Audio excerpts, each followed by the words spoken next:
Hi, my name is Allison Fox, and I will be discussing digital forensics. Digital forensics is a branch of forensic science that deals with recovering and investigating materials found on digital devices. This type of forensic science is used in criminal and civil investigations. The technical aspects of digital forensics can be broken down by the device being investigated, for example, a computer or a cell phone. Forensic scientists take the information found on these devices and compile evidence supporting or refuting the charge against a criminal.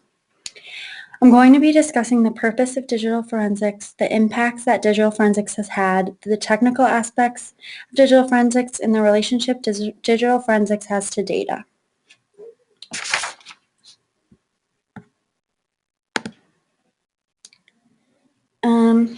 The purpose of digital forensics is it deals with the discovery investigation of information found on digital devices, usually in relation to computer crime. The digital information recovered by digital forensic scientists is most often used in court and in law investigations as evidence against a defendant. Digital forensics has made it possible to recover information from computer devices, whether it has been deleted or not. This information can range from documents to search history on the computer.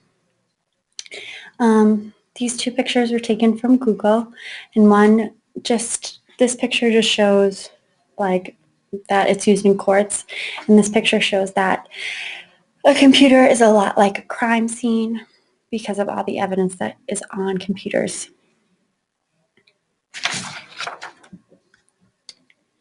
Next, I'm just going to be discussing the impacts digital forensics has.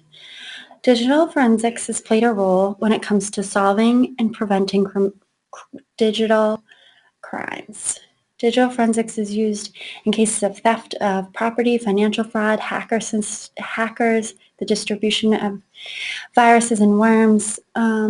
Intellectual property would consist of confidential data like customer data. Financial fraud would include victims' information to conduct fraudulent transactions, and hackers penetrate systems and take advantage of people's weaknesses in software and get certain programs or onto other computers.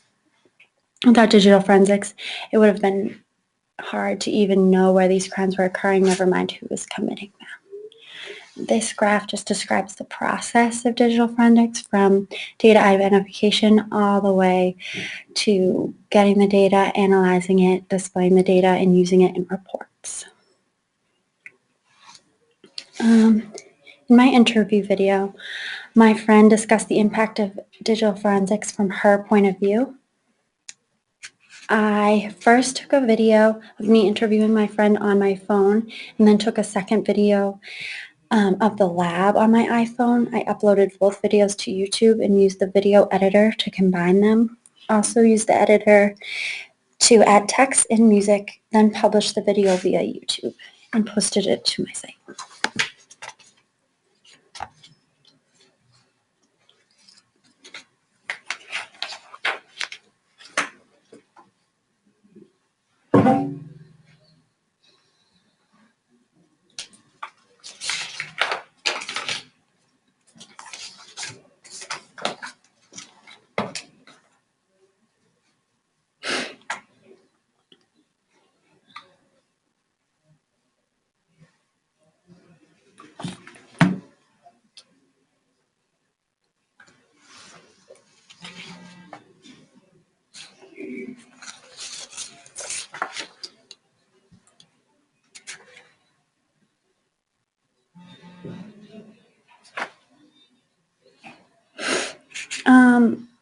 Digital forensics has had a huge impact on society. Criminals of all types have been affected by digital forensics, and many of these criminals would not have been convicted if it wasn't for digital forensics. It has allowed for the tracings of criminal activities online. Information lost or deleted from computers may be recovered as evidence, and criminals can now be processed regardless of geographical location. None of these things would be possible if it wasn't for digital forensics.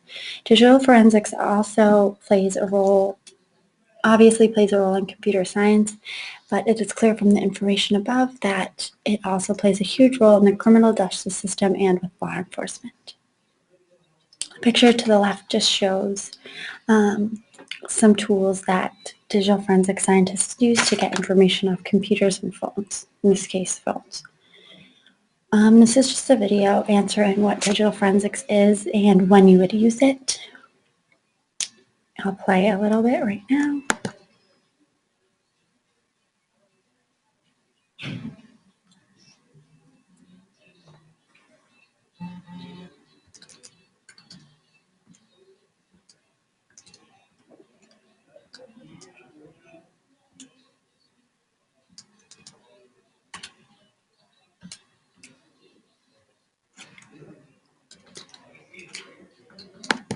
And that's just some of the video, but you can watch more if you're interested.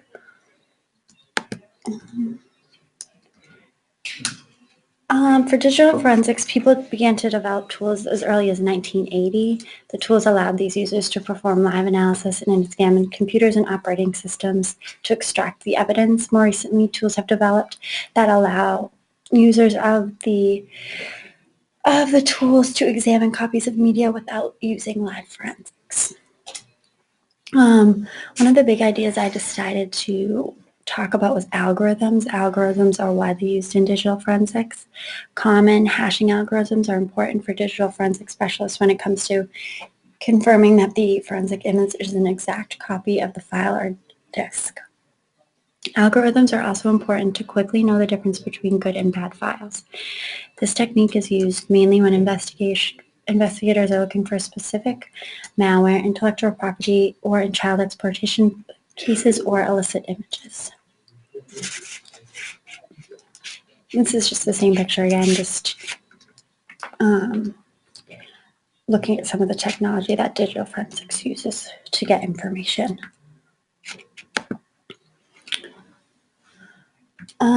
Digital forensic software systems, like the ones in the tech page, can collect data from a hard drive or computers from storage devices like the cloud. Using the software, the specialists can get into other people's computers and look through all their files, even if they don't have the password or if the files are sealed. These softwares produce exact copies of the data on computers for evidence examination by the experts. A main concern with digital forensics is data privacy. There are some laws that dictate how much information could be taken from a computer, but many of the times privacy laws are undecided largely by the courts. This picture to the side was also gotten from Google, and it's just a picture of a bunch of words: data and privacy, data breach, all things that can happen with digital forensics.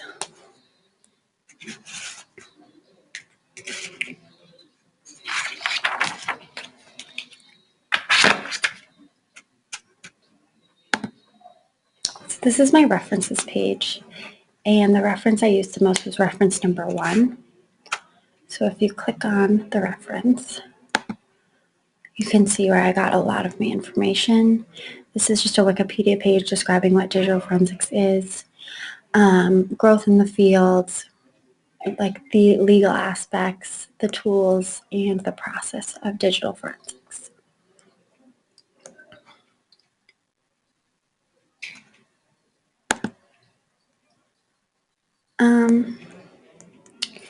Okay, so to make my website, I used CSS coding and HTML tags. This is the HTML tags with the CSS coding. For the CSS coding, I just did an external CSS style sheet so that all my pages would have the same font, layout, and background that I wanted on the website.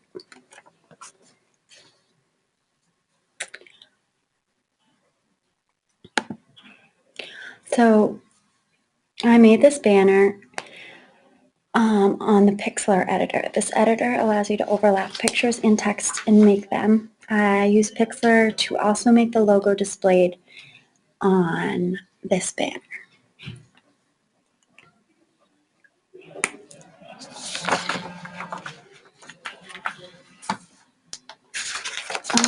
That is the end, but for more information or to visit this website, go to the link following this presentation.